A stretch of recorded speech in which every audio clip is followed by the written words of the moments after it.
आता बघूयात मुंबई आणि उपनगरातल्या महत्त्वाच्या 9 बातम्या। सर्वसामान्यांचं घराचं स्वप्न पूर्ण करणाऱ्या म्हाडाच्या घरांच्या किमती वाढणार। म्हाडातर्फे मुंबईतील 2000 घरांसाठी पुढच्या आठवड्यात जाहिरात निघणार। यात गतवर्षीच्या लॉटरीतल्या शिल्लक घरांचाही समावेश। डॉक्टरांकडील औषधांवर आता एफडीएची करडी नजर। नियमांचं पालन न करता औषधांची विक्री केल्यास कडक कारवाई होणार। मुंबई पोलिसांच्या गस्तीला अश्वबळ। मुंबई पोलीस घोड्यावरून गस्त घालताना आता दिसणार। घोडदळासाठी 36 कोटी रुपयांचं नियोजन। गेल्या 7 महिन्यात लोकल अपघातांमध्ये 1161 प्रवाशांनी जीव गमावलाय। रेल्वे स्थानकावर किंवा प्रवासादरम्यान वेगवेगळ्या कारणांमुळे प्रवाशांचा मृत्यू।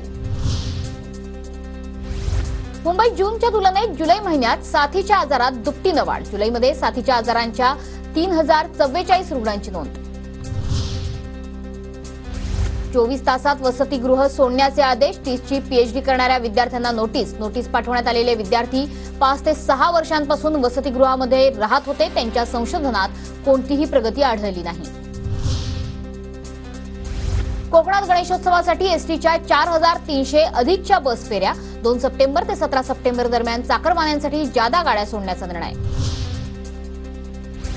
गणेशोत्सवात कोकणात जाणाऱ्यांसाठी रेल्वेच्या आणखी 20 फेऱ्या। उत्सव काळात मध्य कोकण पश्चिम रेल्वेवरून धावणाऱ्या फेऱ्यांची संख्या आता 278 वर।